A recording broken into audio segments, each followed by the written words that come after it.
I'm Alex Sharfin, and this is the Momentum Podcast, made for empire builders, game changers, trailblazers, shot takers, record breakers, world makers, and creators of all kinds. Those among us who can't turn it off and don't know why anyone would want to. We challenge complacency, destroy apathy, and we are obsessed with creating momentum so we can roll over bureaucracy and make our greatest contribution. Sure, we pay attention to their rules, but only so that we can bend them, break them, and then rewrite them around our own will. We don't accept our destiny, we define it. We don't understand defeat because you only lose if you stop, and we don't know how. While the rest of the world strives for average and clings desperately to the status quo, we're the minority, the few, who are willing to hallucinate there could be a better future. And instead of just daydreaming of what could be, we endure the vulnerability and exposure it takes to make it real. We are the evolutionary hunters, clearly the most important people in the world, because entrepreneurs are the only source of consistent, positive human evolution, and we always will be. Dang, I was trying to do that in under a minute, and it went 1:05. Thanks for being here with me. This is the Momentum Podcast for the entrepreneurial personality type. Tomorrow, that's going to be even faster. This has nothing to do with the topic today that I'm going to share with you, the real dress for success. I want to tell you as an evolutionary hunter how you can actually dress to create momentum, to move yourself forward in more ways than you would expect. But I was just going to say, when I was younger, I did some voiceover work. And,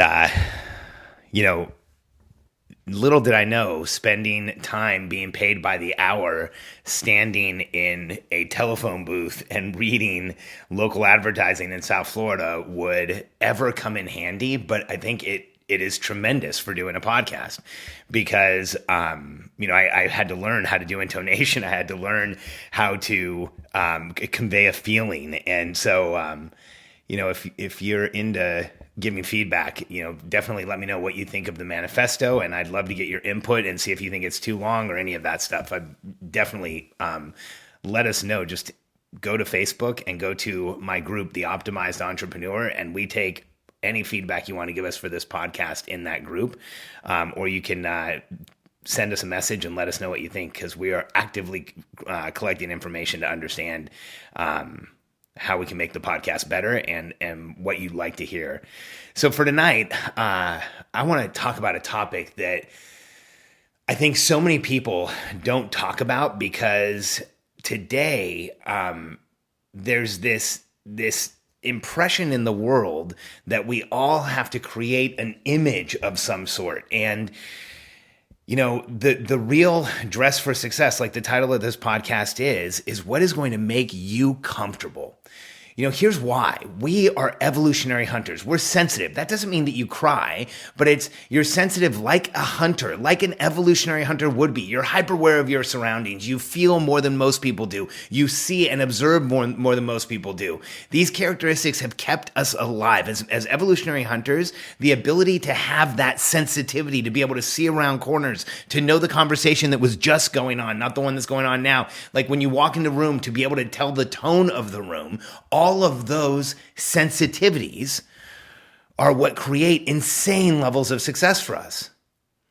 And our ability to feel what's going on around us can be a superpower. And when there is low pressure and noise in our lives, the accuracy of that sensitivity we have goes crazy. And it guides us down a path to consistent momentum and consistent success, because, it's your awareness, it's your sensitivity, it's your ability to be present that guides you towards success. So whatever you can do to lower pressure and noise is going to move you in the right direction, because when pressure and noise go up, our sensitivities can get overwhelming and they can stop us. They can stop us from moving forward. Everything can feel loud. They cut down our ability to be present.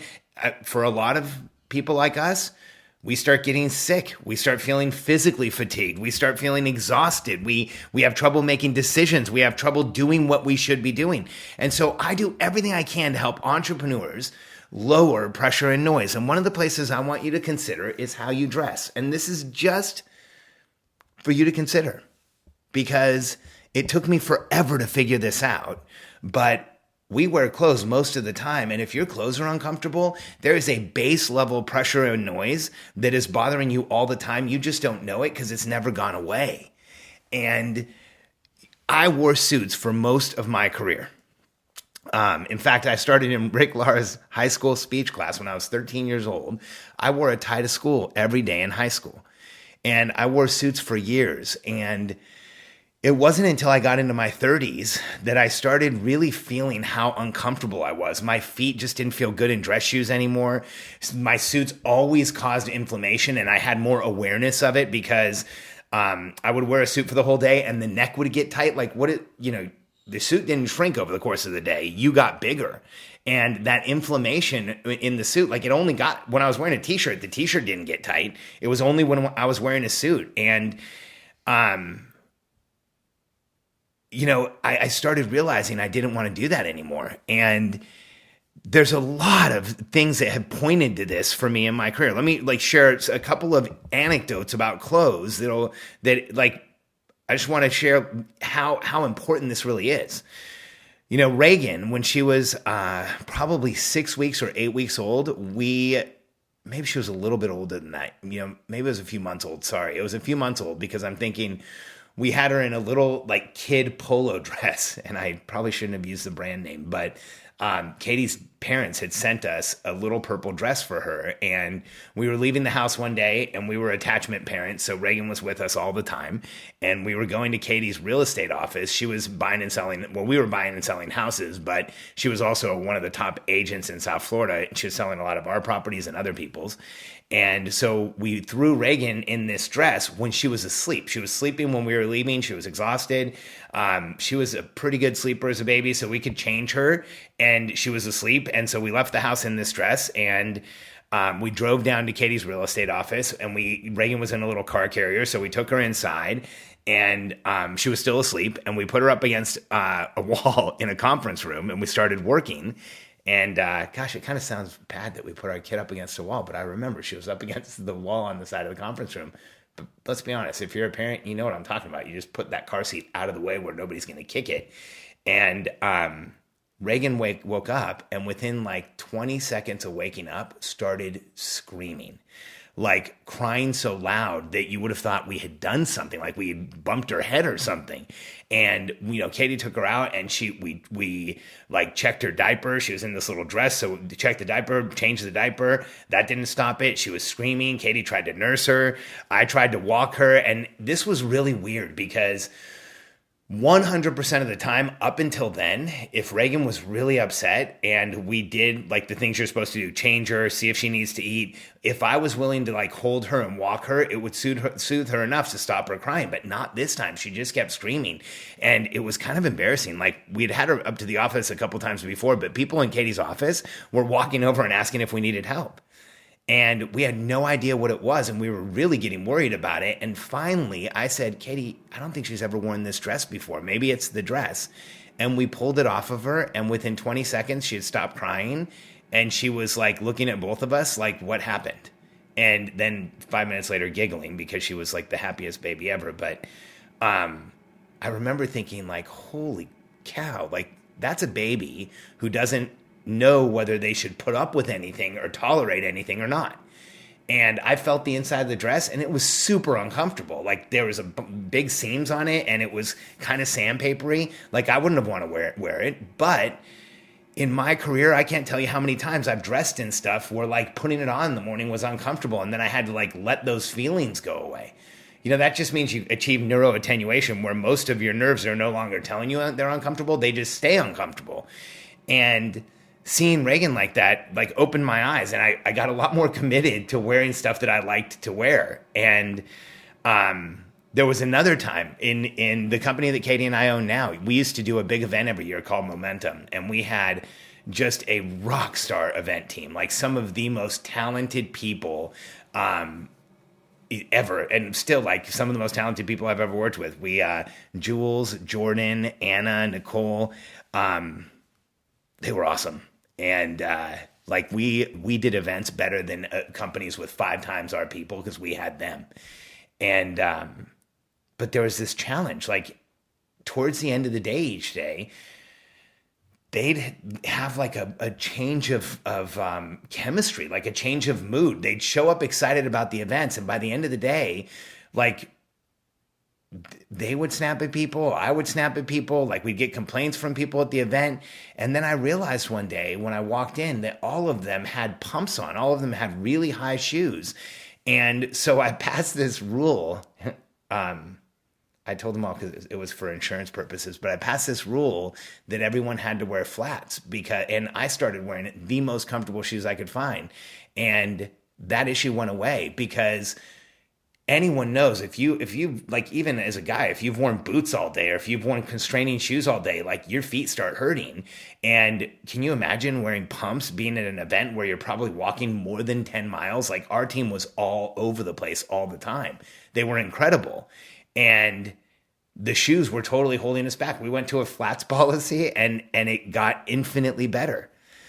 And, so many people say that, if you don't dress the part, you're going to get left out, or if you don't, wear what you want to wear, if you don't wear what everyone else is wearing, then you're not going to get the call, you're not going to get the job or whatever it is. I go back to my days as a consultant because, I've had every quality of suit. So I started, I remember the first person that I ever interviewed with when I was younger, I got an internship. And his name's John Hussey, and he used to make fun of me because I was wearing what he called the Danny Partridge suit. It was a very ugly suit. So I started with suits that were off the rack, didn't fit me, where you buy like small, large, and medium. And I worked all the way to handmade, custom tailored, made for exactly my measurements, shirts, pants, everything, full custom suits, and still was uncomfortable. And here's what's interesting. I stopped wearing any of that stuff probably 4 or 5 years ago. I just got up one day. My father-in-law had passed away. And I just realized like there's too much in life that makes you uncomfortable. And I had just worn a suit at his funeral and it had itched all day and bothered me all day. And I realized that I just didn't need to do it anymore. Like nobody even expects it from me anymore.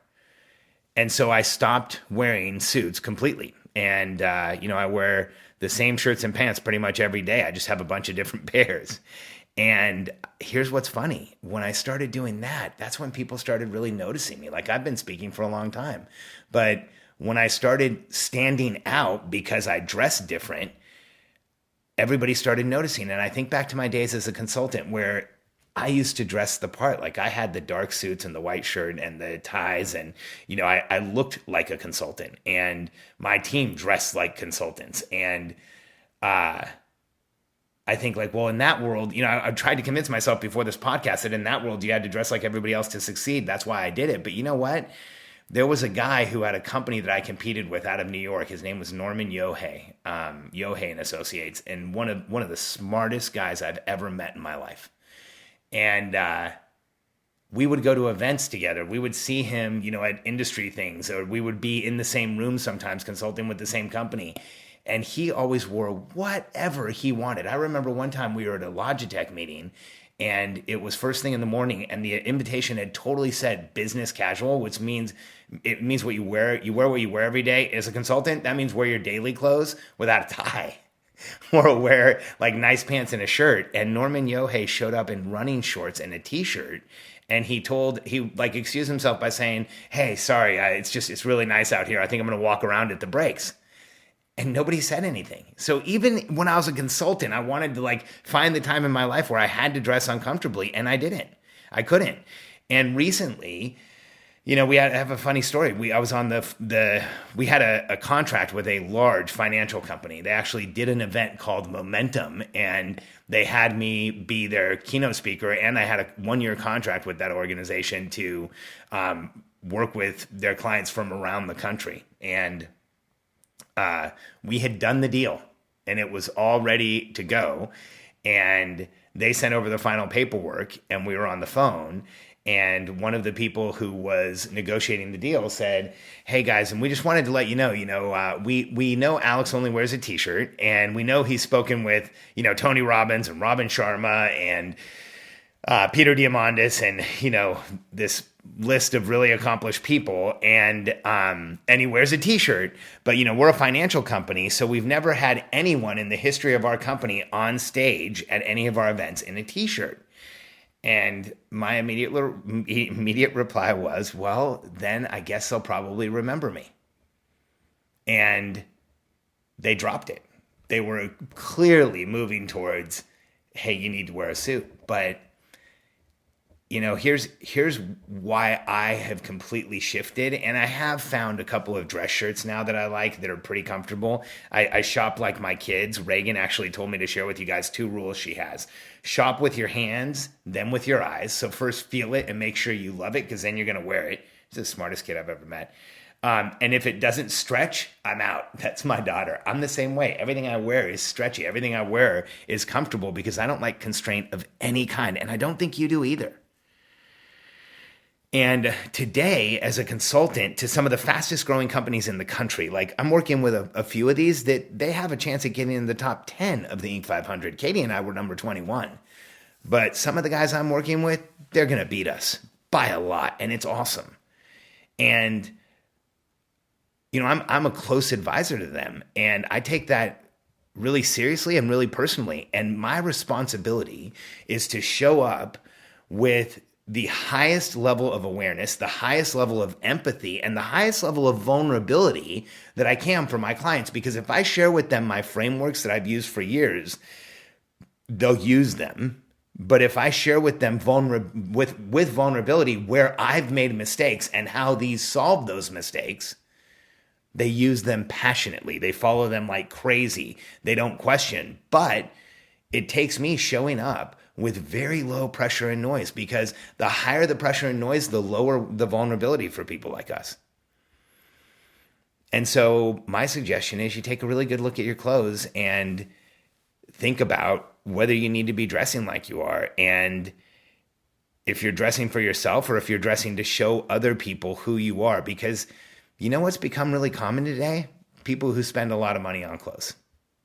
That's almost like a social media thought leader requirement, is that if you're out there and you're saying you're successful, you need to be showing, $1,000 whatever dollar shoes and suits, $10,000 suits. And, I've had a closet full of that crap. It was so hard to wear and so hard to like and so hard to be comfortable in that I know today, when I show up, I'm helping people at a totally different level. I have a whole new level of awareness that I feel like I owe my clients. And so for you, maybe it's time to go through the wardrobe. This is such a useful exercise. You go through it and you hold up everything, feel it, touch it, think about whether you want to wear it, and ask yourself, does it spark joy? It's from this book, the Something and Tidying Up. I keep sharing it because it really is a great book. And I should probably learn the title. But when you do that, it allows you to get rid of anything that doesn't bring you joy and anything that isn't giving you momentum, because it's taking it away. And here's how I dress. I'll share with you my policy. Like, I dress 100% according to logic.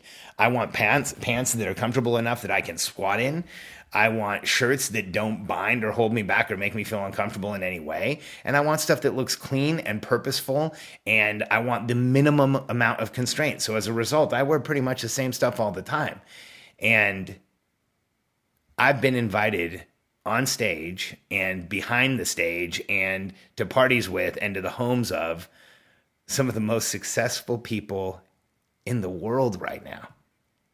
And I went over in a t-shirt and the pants I normally wear and the Vibram 5 fingers that make me feel comfortable. And nobody's ever said a word, because I think the reason I'm invited in those places is that I don't just blend in with the crowd.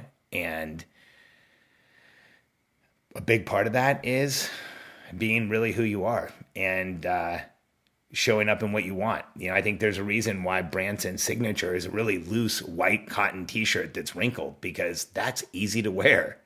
And Jobs with the black mock turtleneck in Northern California, where it's cold most of the year, is a really logical choice. And Einstein with his jumpsuits, And Zuckerberg with the hoodie. Every one of them has completely eliminated the decision-making fatigue of clothing, but more importantly, they completely eliminated the pressure and noise fatigue, the toxicity threshold increase that we give to our system from the clothes that we wear. So this is one of those tips that could create a tremendous amount of momentum for you. When you get up, when you leave the house, when you're in front of people, make sure you're comfortable, present, and fully aware.